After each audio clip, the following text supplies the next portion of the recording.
शहापूर तालुक्यात खासगी शाळेत शिक्षकांचे विद्यार्थिनींशी गैरवर्तन। ठाणे जिल्ह्यातील शहापूर तालुक्यात RS दमानी शाळेत धक्कादायक प्रकार उघडकीस आला आहे। शाळेच्या स्वच्छतागृहात रक्त सांडलेले आढळले म्हणून कोणत्या मुलीला मासिक पाळी आली हे तपासण्यासाठी चक्क विद्यार्थिनींचे गणवेश उतरवून तपासणी करण्यात आली। या प्रकरणात 8 जणांविरोधात गुन्हा दाखल करण्यात आला असून मुख्याध्यापिकेसह एका महिला कर्मचाऱ्यास अटक करण्यात आली आहे।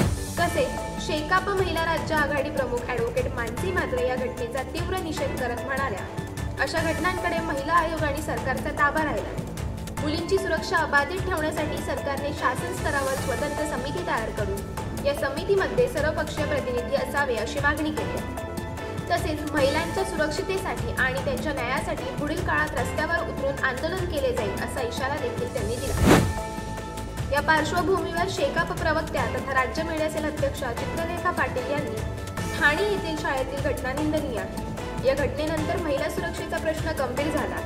शेतकरी कामगार पक्षाच्या वतीने या घटनेचा तीव्र निषेध व्यक्त केला जात असून या संबंधितांविरोधात कठोर कारवाई करण्यात यावी अशी मागणी चित्रलेखा पाटील यांनी केली आहे। अशाच अनेक घटना आणि बातम्या जाणून घेण्यासाठी सबस्क्राईब करा आमचे YouTube चॅनल KV न्यूज आणि इन्स्टा पेज कृषीवल न्यूजला फॉलो करा।